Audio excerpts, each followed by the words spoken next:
கிறிஸ்தல்லா சோத்திரம். இந்த சனிக்கிழமை காலை பொழுதில் கூட சனிக்கிழமை சோதரம், காலங்கள் கடந்து போகுது, காலங்கள் கடந்து போகுது.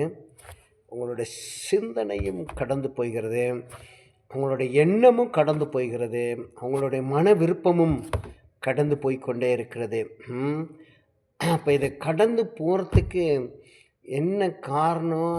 என்னுடைய சிந்தனையிலையும் வெட்டி சிறக்க முடியலை, என்னுடைய நினைவுலையும் வெட்டி சிறக்க முடியலை, என்னுடைய யாகத்திலையும் வெட்டி சிறக்க முடியலைன்னு ஒரு வேளை இந்த கால பொழுதில் நீங்கள் யோசித்து கொண்டிருக்கலாம். என் அன்பு சகோதரனே சகோதரிகளை நீங்கள் யோசித்து கொண்டிருக்கலாம். அப்போ இந்த நாளையில் ஒரு முடிவெடுங்க. காலங்கள் கடந்து போனால் தேவன் என்னை விட்டு கடந்து போக மாட்டார். ஆமென். காலங்கள் கடந்து போகும், என் சிந்தனைகள் கடந்து போகும், என் எண்ணங்கள் கடந்து போகும், நான் நினைத்த காரியங்கள் எல்லாம் கடந்து போகும். ஆனால் தேவன் என்னிட்டிருந்து கடந்து போக மாட்டார். இதுதான் உங்களுக்கு ஒரு நல்ல ஒரு சந்தர்ப்பம். தேவன் என்னை விட்டு கடந்து போக மாட்டார். தேவன் ஒருபோது என்னை கைவிட மாட்டார். தேவன் மேலே நான் வச்ச நம்பிக்கை வீண் போகாது.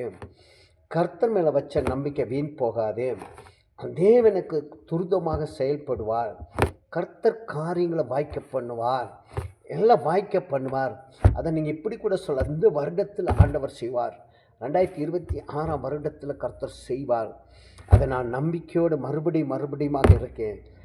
இந்த வருடத்தில் ஒரு நன்மையான காரியங்கள் எங்கள் வாழ்க்கை, குடும்ப வாழ்க்கையிலையாக இருக்கட்டும், பிள்ளைகளுடைய படிப்புலையாக இருக்கட்டும், செய்கிற தொழிலையாக இருக்கட்டும், சரிங்களா, வேறு என்ன சொல்ல முடியும் உங்களால், எதாக இருக்கட்டும். சோத்திரம். ஒருவேளை கவர்மெண்ட்டில் வேலை செய்யலாம், ஒருவேளை வாத்தியாராக இருக்கலாம், டீச்சராக இருக்கலாம், யாராக வேணுமா இருக்கலாம், பேங்க் லெவலில் வேலை செய்கிறவங்களா, போலீஸ் ஸ்டேஷனில் வேலை செய்ய, ஃபாரஸ்ட் ஆஃபீஸர், எந்த ஆஃபீஸராக இருந்தாலும் தேவன் கடந்து போகாதபடி தேவன் நமக்கு உதவி செய்வார்னு சொல்லி விசுவாசிங்க. கர்த்தர்